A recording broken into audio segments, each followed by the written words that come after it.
اب ہم بڑھتے ہیں باب نمبر 3 اور حدیث نمبر 3 کی طرف۔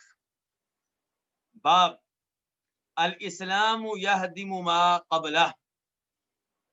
اس باب کا مطلب کیا ہے کہ اسلام ساقط کر دیتا ہے اس کو جو اس سے پہلے ہو۔ کس سے پہلے ہو؟ اسلام سے پہلے ہو، یعنی کہ اسلام مٹا ڈالتا ہے ان گناہوں کو جو اسلام قبول کرنے سے پہلے سرزد ہوئے ہوں۔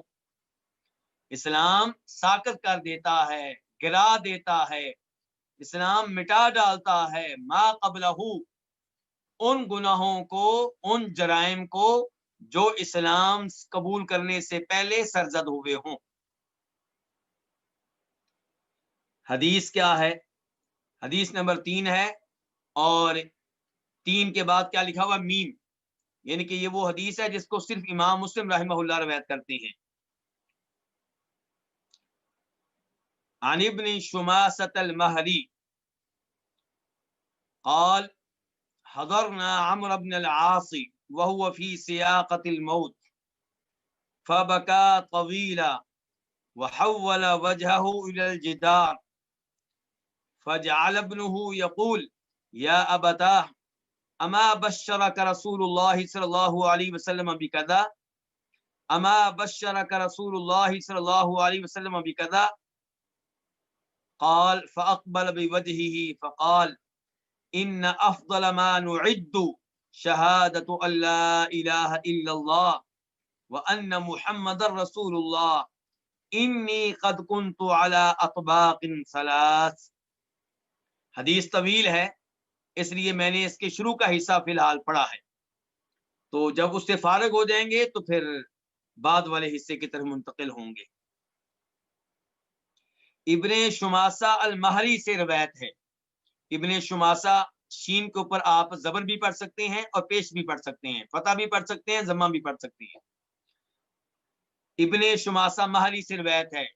یہ کون ہے ابن شماسہ؟ عبد الرحمن، یعنی کہ عبد الرحمن بن شماسہ المہری سے روایت ہے۔ وہ کہتے ہیں کہ ہم عمر بن عاص کے پاس حاضر ہوئے، وہو فی سیاقۃ الموت، جب کہ وہ موت کی حالت میں تھے، یعنی کہ موت کے لمحات تھے، موت آنے والی تھی، اس موقع پہ ہم حاضر ہوئے اور ہم موجود تھے۔ یہ کون کہہ رہے ہیں؟ ابن شماسہ المہری کہہ رہے ہیں۔ فبکا طویلا، تو وہ بہت روئے، بڑی دیر روئے۔ کون روئے؟ عمر بن عاص۔ وحول وجہہ الی الجدار، اور انہوں نے اپنے چہرے کو دیوار کی طرف کر لیا، پھیر لیا، یعنی کہ لوگ موجود ہیں، انہوں نے لوگوں کی بجائے اپنے چہرے کو دیوار کی طرف کر لیا۔ فجعل ابنہ یقول، تو ان کا بیٹا ان سے کہنے لگا، ان کے صاحبزادے ان سے کہنے لگے، یا ابتا، ابا جان، اما بشرک رسول اللہ بکذا، کیا آپ کو اللہ کے رسول صلی اللہ علیہ وسلم نے یہ بشارت نہیں دی تھی، یہ خوشخبری نہیں دی تھی؟ گویا کہ عمر بن عاص کے صاحبزادے انہیں حوصلہ دے رہے ہیں، ان کا بیٹا ان کو حوصلہ دے رہا ہے کہ آپ کیوں رو رہے ہیں، کیوں پریشان ہو رہے ہیں، اللہ کے رسول نے آپ کو خوشخبری دی تھی، تو آپ مستقبل کے بارے میں کیوں پریشان ہیں، انجام کے بارے میں کیوں پریشان ہیں؟ اما بشرک رسول اللہ بکذا، کیا اللہ کے رسول نے آپ کو اس طرح خوشخبری نہیں دی تھی؟ یعنی کہ آپ کو اللہ کے رسول نے یہ بھی خوشخبری دی تھی، یہ بھی دی تھی؟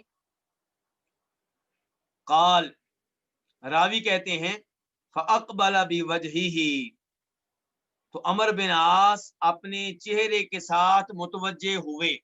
چہرہ کدھر کر لیا تھا پہلے؟ دیوار کی جانب، اب اپنے چہرہ کدھر کیا؟ لوگوں کی جانب۔ فقال، تو کہنے لگے کہ ان افضل ما نعد، کہ ان چیزوں میں سے جو ہم تیار کرتے ہیں سب سے افضل چیز کیا ہے؟ شہادتین، توحید و رسالت کی گواہی دینا۔ وہ کہہ رہے ہیں کہ آخرت کے لیے جو ہم چیزیں تیار کرتے ہیں، جو ہم آخرت کی تیاری کے طور پہ اعمال سر انجام دیتے ہیں، ان تمام چیزوں میں سے سب سے افضل چیز کیا ہے؟ شہادتین، توحید و رسالت کی گواہی دینا۔ اس بات کی گواہی دینا کہ اللہ کے علاوہ کوئی معبود برحق نہیں، اور اس بات کی گواہی دینا کہ محمد اللہ کے رسول ہیں۔ تو اس سے پتہ چلا توحید و رسالت کی اہمیت کا۔ عمر بن عاص کہہ رہے ہیں ہمارے اعمال میں سے سب سے عظیم عمل یہی ہے۔ اس کے بعد کہتے ہیں انی قد کنت علی اطباق ثلاث، میں 3 حالتوں پہ رہا ہوں۔ میری زندگی کے 3 حالات ہیں، میری زندگی کے 3 درجے ہیں، 3 مرحلے ہیں۔ اطباق، حالات۔ لقد رأيتني وما أحد أشد بغضا لرسول الله صلى الله عليه وسلم مني ولا أحب إلي أن أكون قد استمكنت منه فقتلت فلو مت على تلك الحال لكنت من أهل النار۔ اب اپنی پہلی حالت بیان کر رہے ہیں عمر بن عاص، اپنی زندگی کی پہلی حالت۔ کہتے ہیں لقد رأیتنی، میں نے تحقیق اپنے آپ کو دیکھا، یعنی کہ اپنے آپ کو پایا۔ کیسے دیکھا اپنے آپ کو؟ کس حالت میں اپنے آپ کو پایا؟ کہتے ہیں میں نے اپنے آپ کو اس حالت میں دیکھا کہ کوئی ایسا نہیں تھا جو میرے ہاں اللہ کے رسول علیہ الصلوۃ والسلام سے زیادہ قابل نفرت ہو۔ میری زندگی کا پہلا مرحلہ کیا ہے کہ مجھے اللہ کے رسول سے زیادہ کسی اور سے نفرت، کسی اور سے بغض نہیں تھا۔ یہ کون کہہ رہے ہیں؟ عمر بن عاص۔ اور عمر بن عاص کا تعلق بنی امیہ سے ہے، تو یہ بنی امیہ کے فرد ہیں جو کہہ رہے ہیں کہ میری زندگی کا پہلا مرحلہ یہ ہے کہ مجھے اللہ کے رسول سے شدید نفرت تھی۔ میں نے کیوں وعدے کیا ہے کہ یہ بنی امیہ کے ہیں؟ کیونکہ موجودہ زمانے میں ایک فتنہ یہ بھی چل رہا ہے کہ لوگ بنی امیہ کے تمام لوگوں کے خلاف غلط قسم کی گفتگو کرتی ہیں، حالانکہ بنی امیہ کے دین اسلام کے لیے بہت سے کارنامے ہیں، بہت سی خدمات ہیں، اور خصوصاً صحابہ کرام کسی بھی قبیلے سے ہوں، کسی بھی برادری سے ہوں، سب ہمارے ہاں قابل احترام ہیں، سب سے ہم محبت کرتے ہیں، اور سب ہمارے سر کا تاج ہے۔ تو دیکھتے ہیں یہ عمر بن عاص، ان کی زندگی کا پہلا مرحلہ کیا ہے؟ کہہ رہے ہیں کہ میں نے اپنے آپ کو دیکھا، اپنے آپ کو اس حال میں پایا، اس حال میں دیکھا کہ میرے نزدیک اللہ کے رسول علیہ السلام سے بڑھ کر قابل نفرت کوئی نہیں تھا، اور نہ ہی مجھے اس بات سے زیادہ کوئی بات محبوب تھی کہ میں آپ کو پالوں، آپ پہ قابو پالوں اور آپ کو قتل کر دوں۔ میری اس زمانے میں زندگی کے پہلے مرحلے میں سب سے بڑی خواہش یہ ہوتی تھی کہ یہ محمد مجھے مل جائیں، میں قابو پالوں اور ان کو قتل کر دوں، نعوذ باللہ من ذالک۔ قد استمکنت منہ، میں آپ پہ قابو پالوں، آپ پہ قدرت پالوں، اور پھر کیا کروں؟ آپ کو قتل کر دوں۔ فلو مت علی تلک الحال، اگر میں اس حالت پہ فوت ہو جاتا، لکنت من اہل النار، تو میں جہنم والوں میں سے ہوتا، میں جہنمی ہوتا۔ عمر بن عاص بیان کر رہے ہیں کہ اگر میں نبی علیہ الصلوۃ والسلام سے بغض کی حالت میں، آپ سے نفرت کی حالت میں فوت ہو جاتا تو سیدھا جہنم میں جاتا۔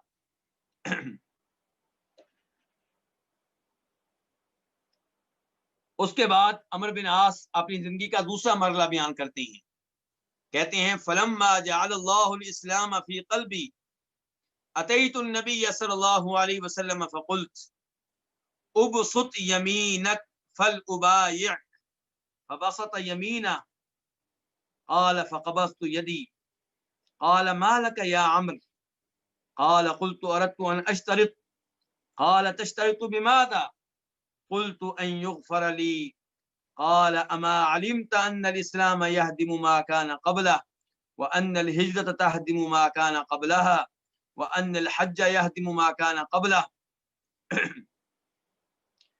عمر بن عاص کہہ رہے ہیں بس جب اللہ تعالیٰ نے اسلام میرے دل میں داخل کر دیا، جب اللہ نے اسلام میرے دل میں ڈال دیا، تو اسلام کس نے ڈالا؟ اللہ نے. عمر بن عاص اس احسان کی نسبت کس کی طرف کر رہے ہیں؟ اللہ کی طرف. تو کہتے ہیں جب اللہ نے اسلام میرے دل میں ڈال دیا، میں نبی علیہ الصلوۃ والسلام کے پاس آیا، فقلت، تو میں نے کہا، ابسط یمینک، آپ اپنا دایاں ہاتھ کھولیے، دایاں ہاتھ کشادہ کیجیے، بس میں آپ کی بیعت کر لوں. آپ اپنا دایاں ہاتھ کھولیے تاکہ میں آپ کی بیعت کر لوں، یعنی کہ میں آپ کا کلمہ پڑھ لوں، مسلمان ہو جاؤں. فبسط یمینہ، چنانچہ آپ نے اپنا دایاں ہاتھ کشادہ کر دیا، کھول دیا. قال فقبضت یدی، عمر بن عاص کہتے ہیں تو میں نے اپنا ہاتھ سمیٹ لیا، اکٹھا کر لیا. اللہ کے رسول سے مطالبہ کیا ہاتھ کھولنے، آپ نے کھول دیا. جب آپ نے کھول دیا، عمر بن عاص کہتے ہیں میں نے اپنا ہاتھ بند کر لیا.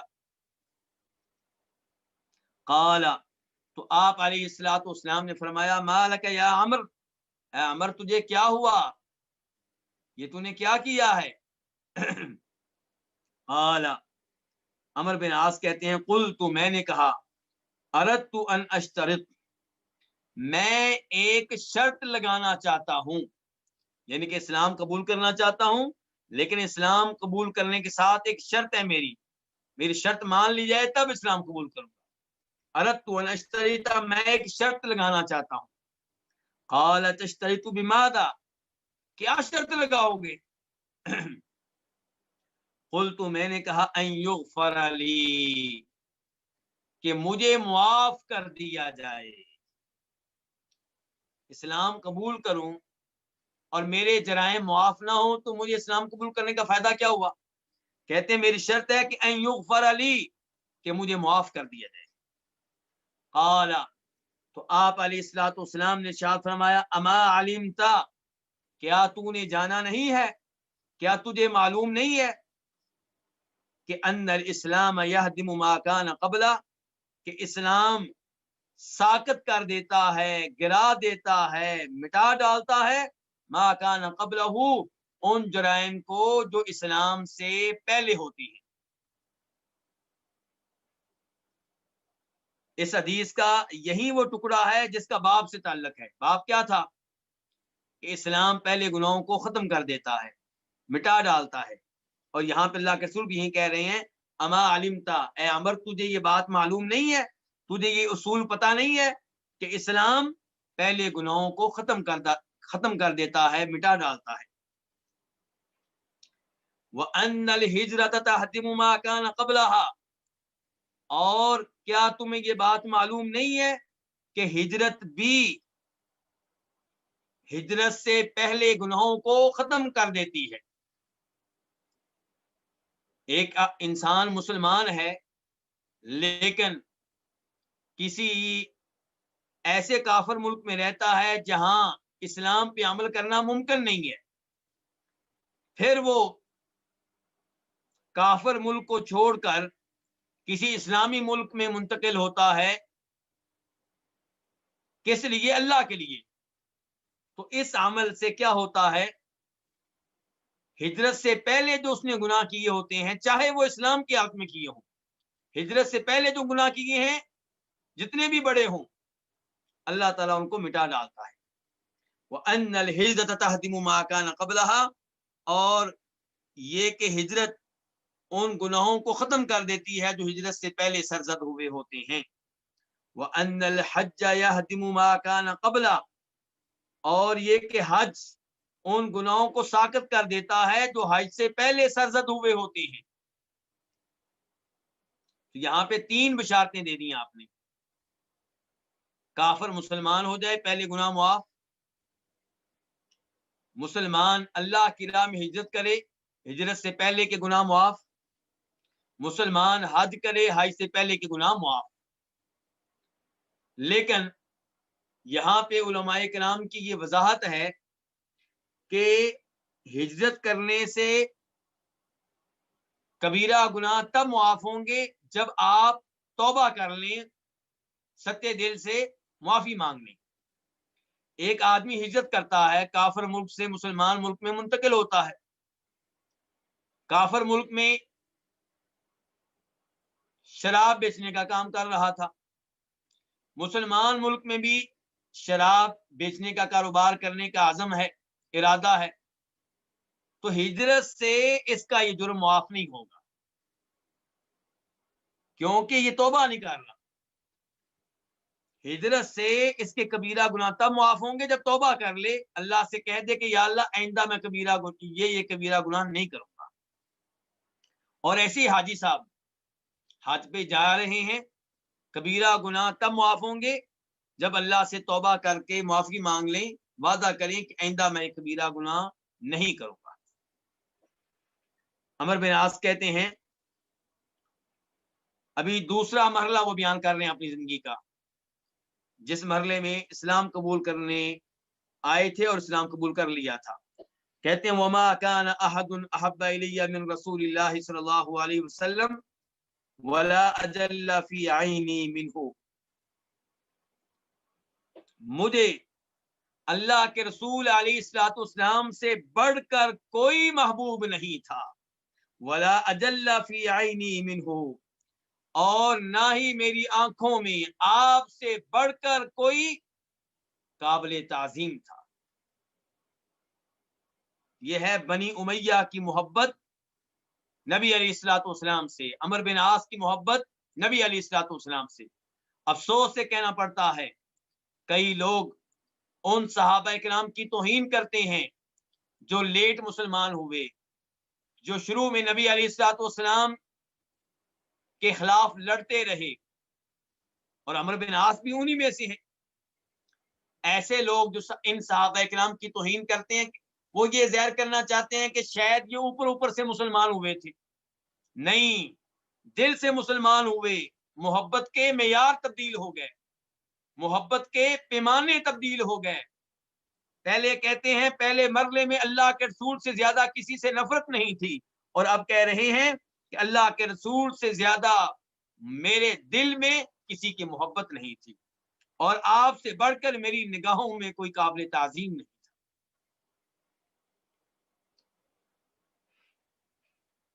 کہتے ہیں وما كنت اطيق عيني منه اجلالا له، اور نہیں رکھتا تھا اس بات کہ اپنی دونوں آنکھیں آپ سے بھر لوں، کیوں طاقت نہیں رکھتا تھا؟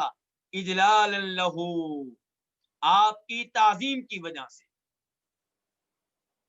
آپ کی محبت اتنی زیادہ ہے کہ آنکھیں بھر کر آپ کو کبھی دیکھا ہی نہیں، دیکھا نگاہ نیچے کر لی، پھر نگاہ پڑی نیچے کر لی، لیکن دیکھتا ہی رہوں دیکھتا ہی رہوں دیکھتا ہی رہوں، آنکھیں بھر جائیں۔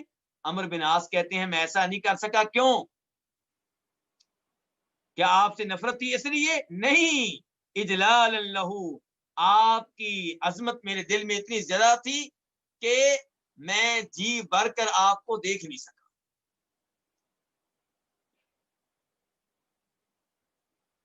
ولو سئلت، کہتے ہیں اگر مجھ سے سوال کیا جائے، ان اصفہ، کہ میں آپ کا حلیہ بیان کروں، ما اتقت، تو میں آپ کا حلیہ بیان کرنے کی طاقت نہیں رکھوں گا۔ اگر مجھ سے کوئی سوال کرے، عمر بن عاص کہہ رہے ہیں کہ اللہ کے رسول کا حلیہ بیان کرو، میں آپ کا حلیہ بیان کرنے کی طاقت نہیں رکھتا، کیونکہ جی بھر کر آپ کو دیکھا ہی نہیں. لأنی لم اکن املأ عینی منہ، کیونکہ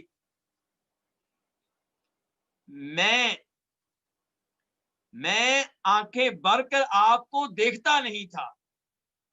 لفظی ترجمہ یوں ہوگا کیونکہ میں نہیں بھرتا تھا اپنی آنکھوں کو آپ سے، یعنی کہ میں آنکھیں بھر کے آپ کو دیکھتا ہی نہیں تھا، تو پھر حلیہ کیسے بیان کروں آپ کا. وَلَوْ مُتُّ عَلَىٰ تِلْكَ الْحَالِ، اور اگر میں اس حالت پہ فوت ہو جاتا، لَرَجَوْتُ، تو مجھے امید ہے، ان اکون من اہل الجنہ، کہ میں اہل جنت میں سے ہوتا. یہ ہے عمرو بن عاص کی آپ سے شاندار محبت، اور عمرو بن عاص کے دل میں نبی علیہ الصلوۃ والسلام کی عظمت. اس کے بعد کہتے ہیں ثم ولینا اشیاء ما ادری ما حالی فیہا، پھر ہم کئی چیزوں کے ذمہ دار بنے، ما ادری، مجھے نہیں معلوم، ما حالی فیہا، میری ان چیزوں میں حالت کیا تھی. یہ اب اپنی زندگی کا تیسرا مرحلہ بیان کر رہے ہیں، آخری مرحلہ. کہتے ہیں کہ پھر کیا ہوا، پھر مجھے کئی ذمہ داریاں مل گئیں، کہیں کمانڈر مقرر کیا جا رہا ہے، کہیں کو اور ذمہ داری سونپی جا رہی ہے. اب اپنی تواضع اور عاجزی کا مظاہرہ کرتے ہوئے کہہ رہے ہیں جب ذمہ داریاں آئیں میرے ہاتھ میں تو معلوم نہیں کہ میں ان ذمہ داریوں کے ساتھ انصاف کر سکا ہوں یا نہیں کر سکا ہوں، اللہ بہتر جانتا ہے. یہ ان کی تواضع ہے، ان کی عاجزی ہے، اور حقیقت بھی ہے اس لحاظ سے کہ صحابہ کرام معصوم نہیں ہے، چھوٹی موٹی غلطی سرزد ہو سکتی ہے. تو کہتے ہیں ثم ولینا اشیاء، پھر ہم کئی چیزوں کے ذمہ دار بنے، ما ادری، مجھے نہیں معلوم، ما حالی فیہا، میری ان چیزوں میں حالت کیا رہی. یاد رہے صحابہ کرام سے اگر چھوٹی موٹی غلطی سرزد ہو، اس کا تذکرہ توہین کے انداز میں کرنا، انہیں ذلیل کرنے کے لیے کرنا، یہ جرم ہے، یہ درست نہیں ہے. یہ ان نصوص کے خلاف ہے جن نصوص میں صحابہ کرام کی عزت کرنے کا حکم دیا گیا ہے، جن نصوص میں صحابہ کرام کی شان اور ان کا مقام بیان کیا گیا ہے.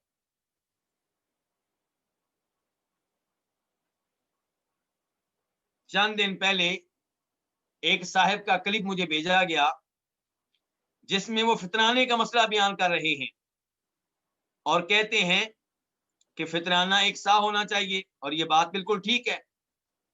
کہتے ہیں کہ امیر معاویہ رضی اللہ تعالیٰ عنہ نے سب سے پہلے یہ رائے پیش کی تھی کہ گندم کا آدھا سا کافی رہتا ہے،